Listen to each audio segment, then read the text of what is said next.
Hello everyone, this is Silver casting another 1v1 Heart of the Swarm action featuring a Zerg vs Terran match, and introducing the players. In the top right side of the screen we do have a Zerg as NTRH atrack, so I'm going to be abbreviating his name to atrack.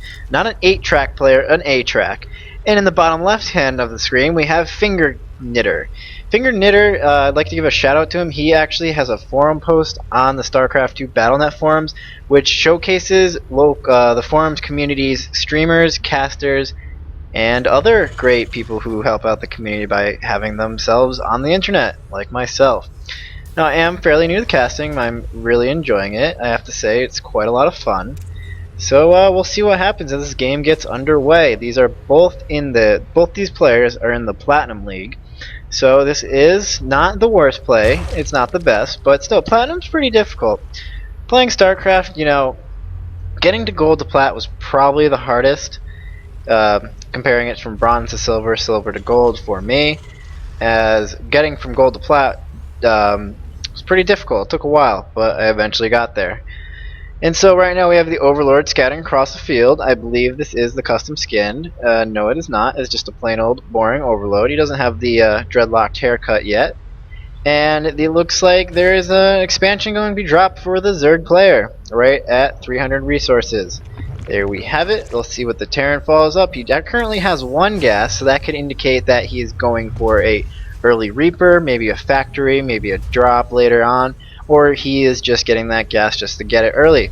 We'll see what he decides to do that, as the barracks is finished. So if he was going for a Reaper, his timing is off, as well as his factory. So he might just follow up with an Expo, or just wait for that gas to be built. And he should be upgrading this to an Oral Command almost immediately. Now the SCV is for fingrknitten is finally gotten across the map. Wow, that's kind of a difficult name to say, fingrknitten. So it's just knitter right now. The SCV has seen everything that is going on here. As you can see, he has seen the spawning pool finishing. He sees the expansion. Let's see if he decides to put a barrack down, with the SCV just chilling at the base. The Overlord, however, is coming back to spot this, and the hatchery is almost complete for atrack.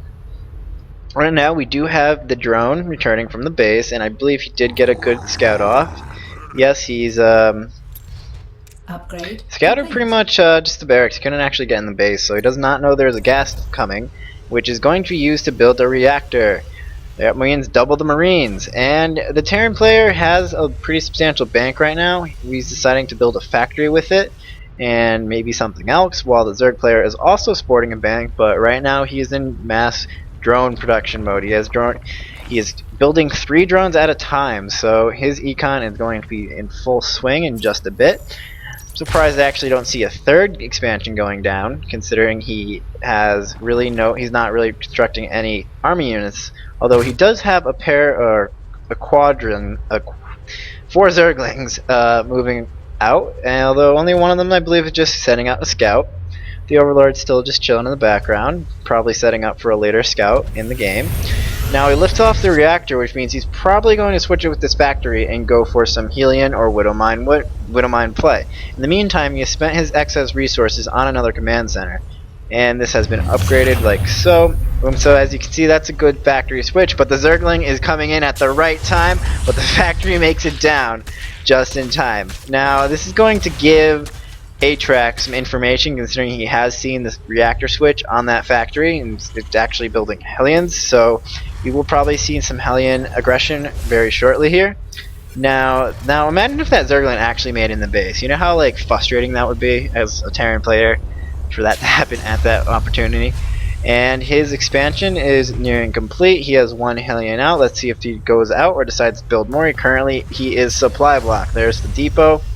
So he has 1 Hellion and 3 Marines, and Zerg player has 4 Zerglings and 2 Queens. Now the Queens could probably fend off the Hellions pretty readily if they don't have Marine support, but if he decides to attack right now, it could do substantial damage to his opponent's economy.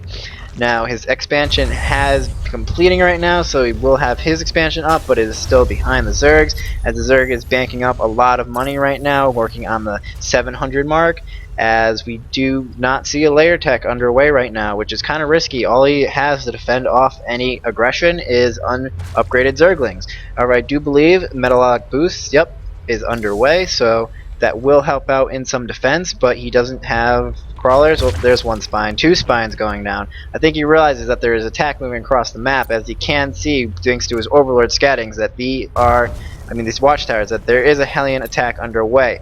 However, I believe these spines will not finish in time before these Hellions get there. However, he is taking his sweet time moving across the map. There is currently 5 Hellions and 3 Marines, followed by an SCV used for repairs.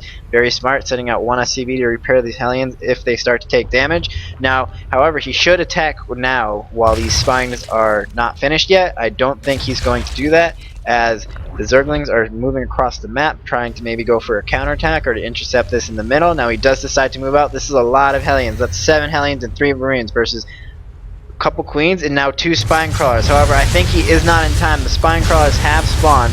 He might be able to kill this queen and then get through. And a Banshee has fallen and up through the mix. He's used his starport to build a tech lab and then to come on through. The roaches, however, are out and he is going to be able to defend this push. However, he has no anti-air besides 1 queen to defend against these units. So this could be bad if he just abuses this Banshee. Take out these spines and take out all these roaches. He can start harassing the mineral line. However, he does have his Expo already up in full swing, while our Terran player has not moved his. I think he's just using it for SEV and mule production, as he's worried about run-bys. This one Banshee is doing a world of hurt to these spine crawlers, but is finally fended off by the queen. He decides to turn back and finish off that spine crawler. So the first attack by fingrknitten was deflected pretty easily. If you look at the unit loss tab, that is actually about tied right now. So nothing so far that has not been that costly for either player.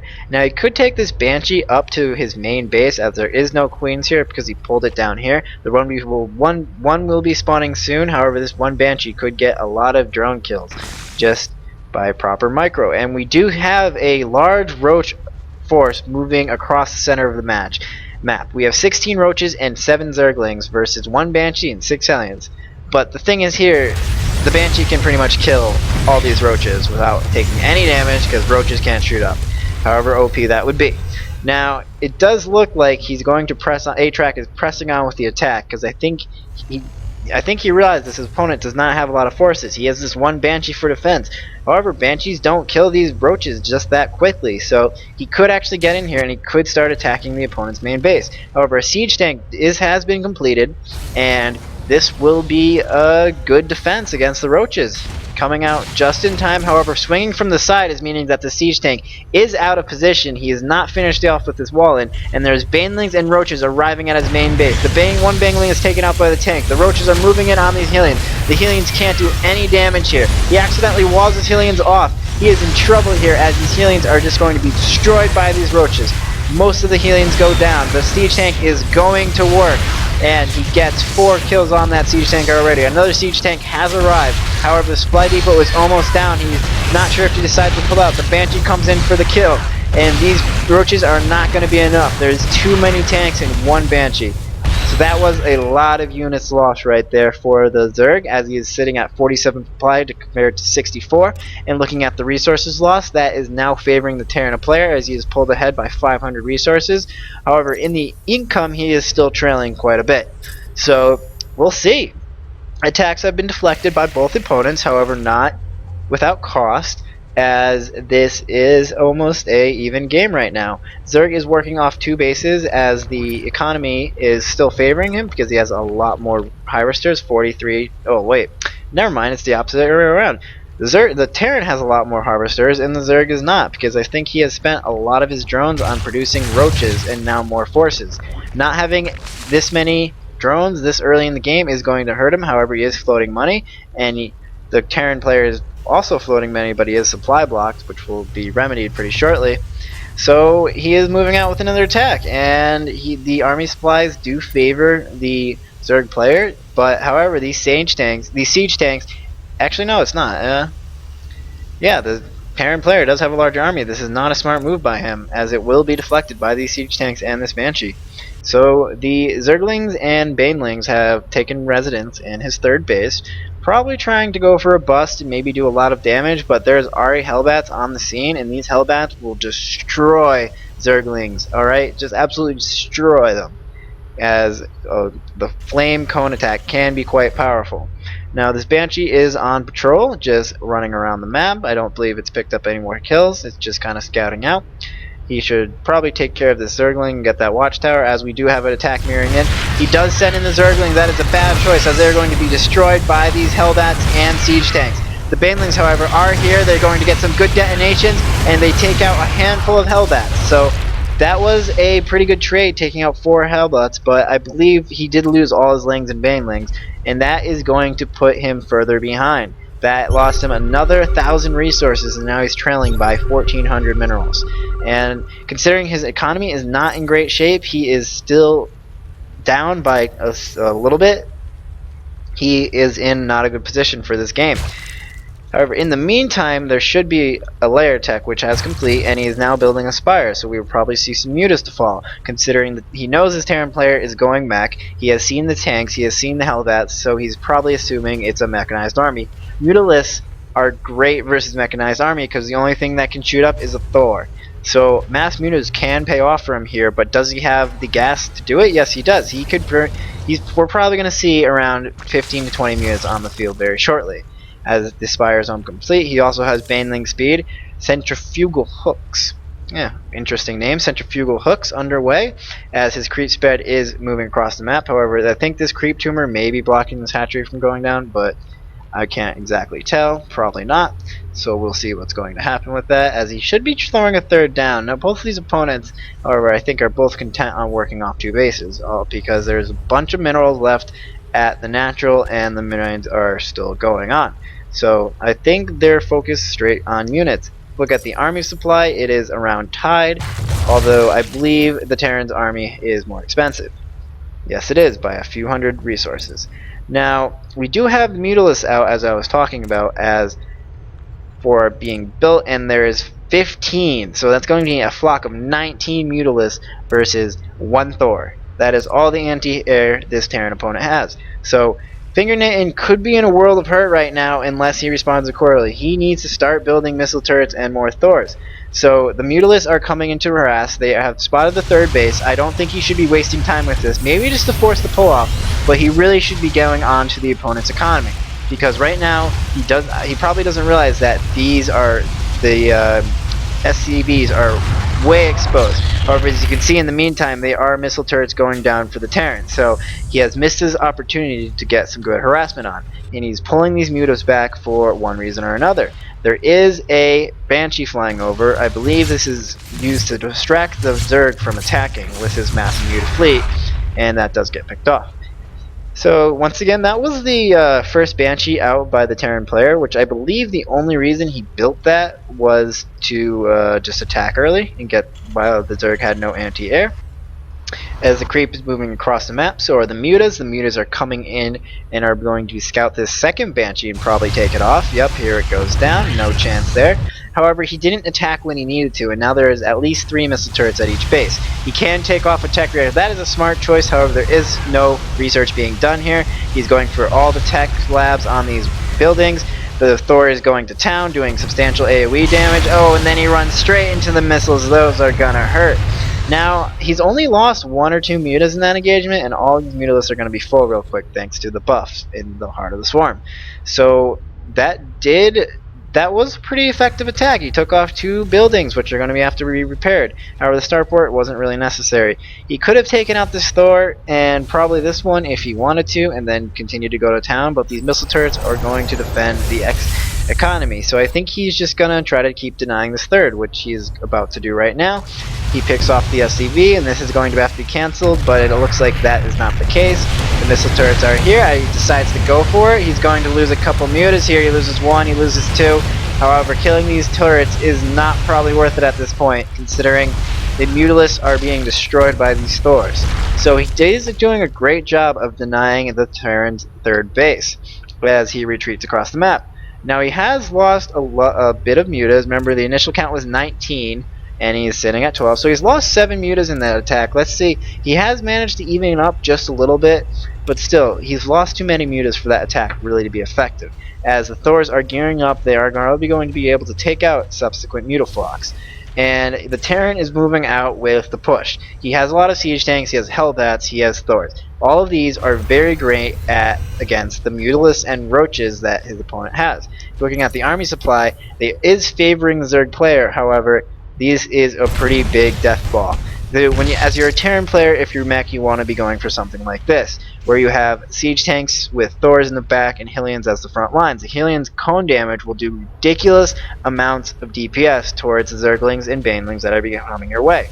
And although he doesn't have enough Thors in here to defend against the Mutafleet, if he controls these Thors correctly and with their AoE damage, they could do substantial damage to his opponent. Now the attack is gearing up. The Roaches are destroying these destructible locks. The tanks go into siege mode. The Hellions are lining up on the front line to defend the counterattack as it is soon to come. The Roaches are moving in from the high ground. The Hellions are going. The Hellbats are going to town. The Thors are destroying these Roaches apart, however, because they do plus damage to armor. The Hellbats are falling though, which means that these tanks and these Thors from behind are going to be exposed. The mutas come into play are getting destroyed by these Thors. However, he's just going straight for the tanks. He's going to be able to pick off a few of them before they are killed, as the Terran death ball is at death's door. So I believe our Zerg player has lost at this moment, considering he is way down in supply, he's way down in econ, and this mechanized death ball is probably going to win here. He just has a couple spines for defense and a bunch of Roaches in production. However, it is too little too late, as this death ball is just going to win here. So I believe we are watching the final remnants of this battle as the Roaches sweep in. They are just they're just move commanding in. They're not even A moving. So we'll see. But anyway, that's probably it. That was a fairly unfavorable engagement for atrack, as his Roaches were completely annihilated at the top of this ramp by these tanks. So the hatchery is going to fall. The Hellbats are going to town on the drones, and it's probably GG. So we're gonna let this unfold. There's another scan, seeing if you have any resources. There is nothing coming his way, so I think he's contact. atrack leaves with a GG gifted easy race. I feel that, like most Zergs, he thinks Terran's OP. So there you have it. That was a gold level match on the North American ladders between fingrknitten and NTRH atrack, and we saw some nice action going on here. My name is Silver. Thank you for watching. So go out there and get your